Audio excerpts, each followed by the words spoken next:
Testing, testing.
All right, good morning. Welcome to the Public Service Commission's administrative meeting for July 17th, 2024. First item of business is to approve the minutes from our meeting of July 10, 2024. Commissioner Sussman. Aye. Commissioner Barbe. Aye. Commissioner Richard. Aye. I vote aye. Morning, Mr. Chair. There are two items on today's consent agenda. Item number one is an application from Zayo Infrastructure Holdco LLC for authority to provide resold and facilities-based local exchange services. And item number two consists of updated SOS rates for Type 2 customers from the Potomac Edison Company. Okay, so regarding item one, I noticed OPC filed a letter making one brief suggestion on this. So I guess the question I got for staff is, do we need to do anything in light of this letter? Or Good morning, Chair and Commissioners. Alden Manka on behalf of staff. Staff has no issues with OPC's recommendation. okay, but I guess what I need to know is, do I need to, other than granting the company its requested authority in the waivers, do I need to do anything else? So. Good morning, Chair Hoover, Ruthie Herman, on behalf of staff. You can certainly put in the order, and I use the phrase from my colleague, Mr. Shebitz's letter, and, well, I guess you could say, and advise the commission if and when filing the tariff is necessary. Or you could instruct staff to follow up with the Okay. company. All right. Thank you. Does that work for you, or? Yeah, good morning, Mr. Chairman. Yeah, we would appreciate a provision in the commission's order that directs the company to make a filing with the commission in the event that it decides to serve unaffiliated customers. Okay. Not sure what the language would be, but something to that effect. All right, okay.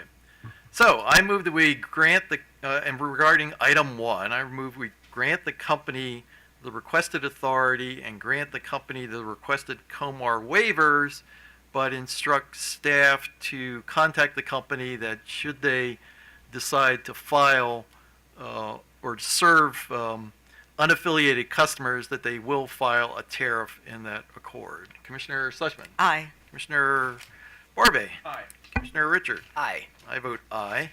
Regarding item two, I move that we accept the tariff provisions for filing with an effective date of September 1, 2024. Commissioner Sussman. Aye.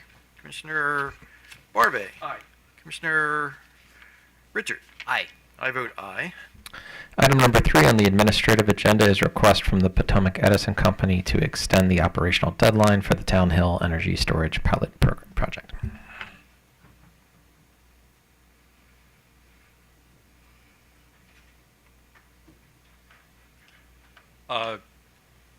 Good morning, Commissioner. Michael Dean on behalf of staff. Item 3 is a filing by Potomac Edison regarding their request to extend the operational deadline of the Town Hill Energy Storage Pilot Project. If you recall previously, this item has been told for a while because Potomac Edison was investigating the reason for the issues that they had with the equipment that was being installed, and wanted to make sure that if they requested a new deadline, that it was there was a basis for requesting that deadline. Staff has reviewed the filing and recommends that the commission approve Potomac Edison's request to extend the operational deadline of the Town Hill project to October 31, 2024 for good cause, subject to the conditions set by way of Commission Order 90453 and Commission Order 91088. And we're here to answer any questions. You want to say, want to add anything, or are you fine with what he said? No, staff council has pretty much summed up the staff's stance. We support the project. Sounds good. Any questions for staff? Good morning, Chair. Good morning, Commissioners. My name is Dan Garcia with Potomac Edison, and we thank staff for all their due diligence and looking into this and approving this for us, or recommending this for us. We have nothing else to add. Thank you for your time. Any questions for PE? Commissioner Richard. Thank you, Mr. Chair. I'm interested just from the company's experience at this point.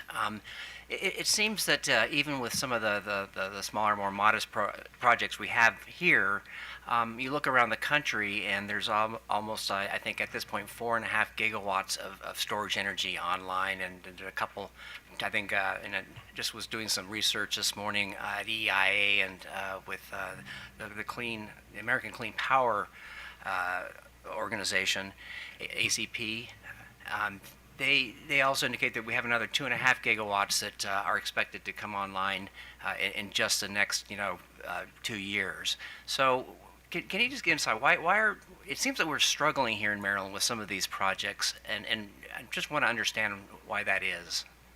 Well, as we explained in our prior submission to Commission staff, probably the more important lesson learned, I think that's what you're asking about as a potential lesson learned here, is just making certain that contracts with vendors provide pricing protections that mitigate or insulate us, our customers in this case, the ratepayers, from any unexpected cost increase. And there were just unforeseen circumstances from some of these vendors that nobody anticipated. And we just didn't have an answer for it at that time. But I think we've learned quite a bit. Working with Convergent, we've definitely learned quite a bit as well, so that we can put plans in place that would mitigate these kinds of delays in the future. I guess that's one of the benefits of having a pilot program. It gives us that benefit of learning from it. But this was certainly a good learning experience, I think. Okay, so we'll hopefully take that into Absolutely. the bigger picture. Also, as you look at the distribution system, I'm obviously I'm as the organization of PJM State's representative, very interested in what's happening with most recently with Order 1920 and the opportunities to hopefully move forward with planning as we look at not just the transmission system, but the distribution system and how energy storage can play a role. Is that something that your company is looking at as well? And do you have, are you integrated with your parent company and how what we do on the Maryland system can in fact, distribution system, not only contribute to our what we're doing in-state, but also the larger RTO region? Well, my apologies. I don't know if I can respond as to the company as a whole, but I'd love to get that information back for you. Okay.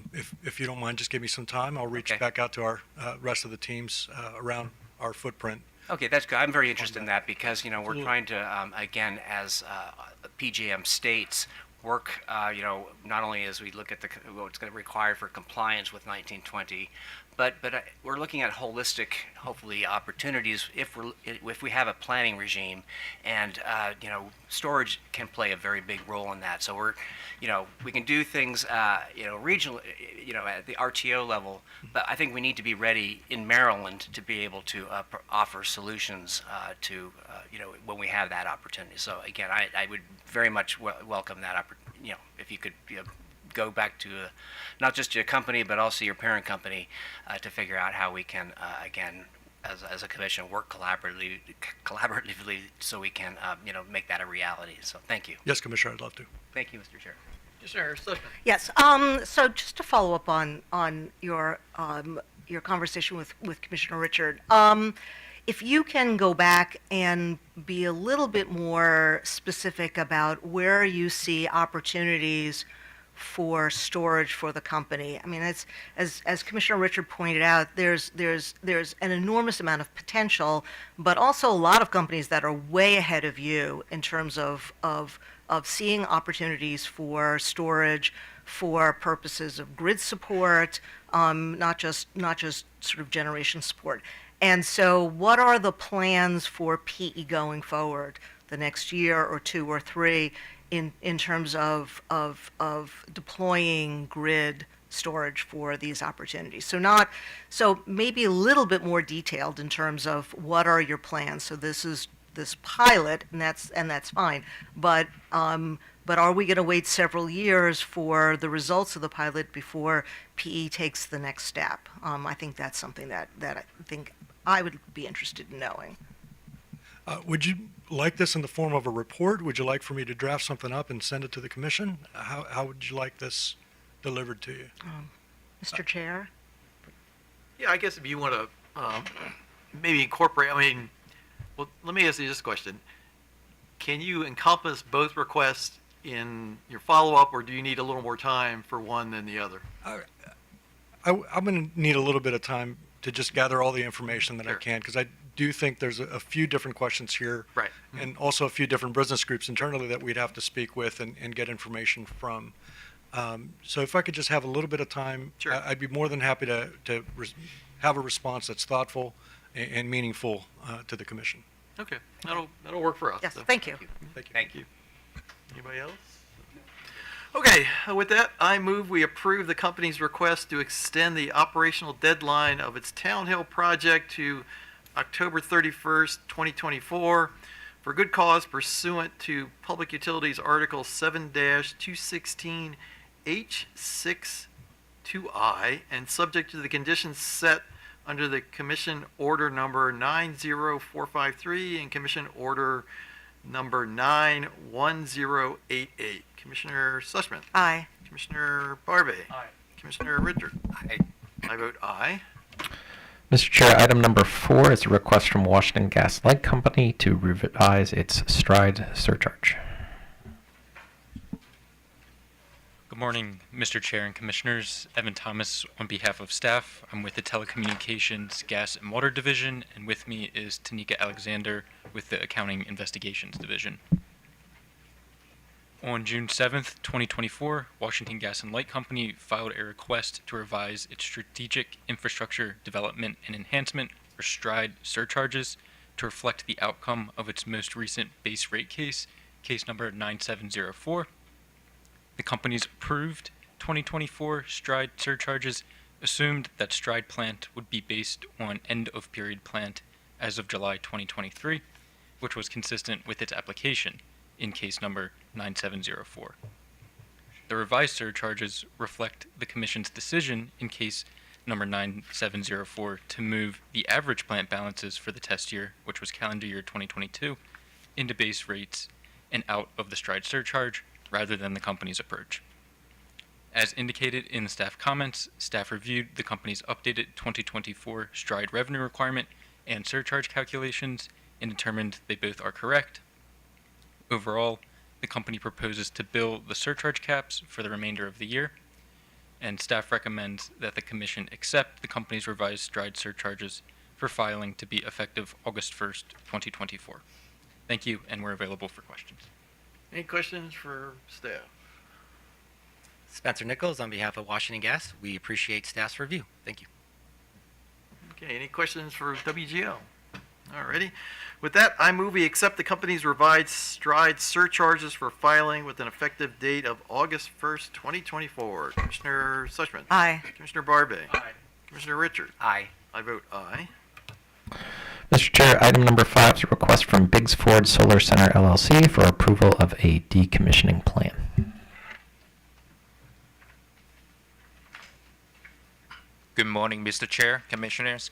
Christopher Lowe on behalf of staff. On June 6, 2024, Biggs Ford Solar Center LLC requests Commission approval of the decommissioning plan for the Biggs Ford Solar project pursuant to PPRP Condition Number 31, which the Commission adopted in authorizing the company to construct this project. PPRP Condition Number 31 requires Biggs Ford to obtain Commission approval of a decommissioning plan along with a cost forecast from a third-party consultant to determine the amount of a surety bond, letter of credit, or other financial security that the company must obtain in connection with decommissioning. In its filing, Biggs Ford describes its plan for decommissioning activities for equipment associated with the projects after its useful life. The plan also addresses removal of all structures, foundations, restoration of topsoil and vegetation. Biggs Ford forecasts that it will incur a total decommissioning cost of $1.35 million. The company will obtain a bond in the amount of $151,221 to cover the forecasted administrative costs, legal fees, and the total trucking cost for removing facilities from the project site. To reflect the impact of inflation on the decommissioning, and also to reflect the additional 10% contingency in connection with the forecast decommissioning cost. Staff also notes that PBRP filed a letter on July 3rd, 2024, and it does not oppose approval of this plan. Staff recommends that the Commission approve Biggs Ford's proposed decommissioning plan and direct the company to provide documentary evidence for securing a surety bond of $151,211.42 prior to the start of construction. Thank you. So, any questions for staff? And Mr. Tolson, I take it, I've read your letter, so I take it you're okay with this? We are. And Thank you. Good morning, Mr. Chairman and Commissioners. My name is Carla Weber. I'm here from Withrop Allen Law on behalf of the applicant, Biggs Ford Solar Center. First, of course, I'd like to thank staff and the PPRP for thoughtful review and recommendation of approval, and I'm here for any questions. Thank you. any questions? Oh, Commissioner Sussman. Good morning, Ms. Weber. I'm just trying to get a sense of where the project is. So you applied for the project in 2020. Is that am I correct? Yes, ma'am. Okay. And so this is sort of among the last things that needs to happen. And then so if you can talk a little bit about why it's taken 4 years and what sort of in terms of outlook, when do you think the project's going to be operational?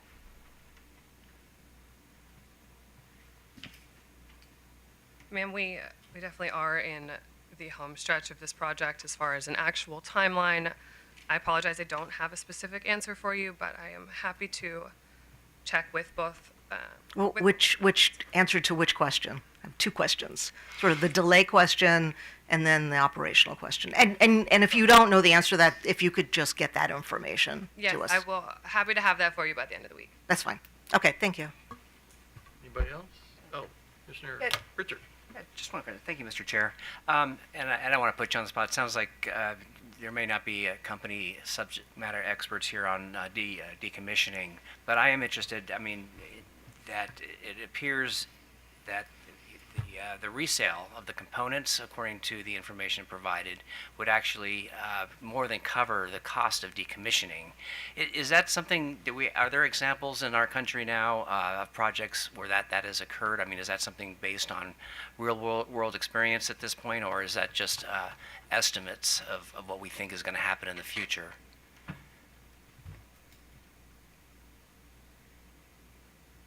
Sir, my understanding as well is that the salvage value does exceed the decommissioning costs, in part because the solar panels that we are using are brand new solar panels, and they are valued projected resale at a higher level than ones we've used in the past, specifically for, well, the older generation models. As to actual specifics, again, I can have an answer for you at the end of the week. Okay, no, I think that was kind of actually a very optimistic, exciting fact that if that's the case, then that should really help us, as we move with our state policy of trying to expand our solar, that in fact decommissioning shouldn't be a problem because of the salvage value of the materials. So anyway, yeah, I'd just be interested if the company could provide some, what they base that, that projected salvage value, and if that's based on, what's occurring now, or if that's a future projection of what is to come. Okay, thank you. Absolutely. Thank you, Mr. Chair. Thank you. Okay. Oh, so with that, I move that we approve the company's decommissioning plan and direct the company to provide documentary evidence of securing a bond of $151,211.42 prior to the start of construction. Commissioner Sussman. Aye. Commissioner Barve. Aye. Commissioner Richard. Aye. I vote aye. And with that, we're adjourned.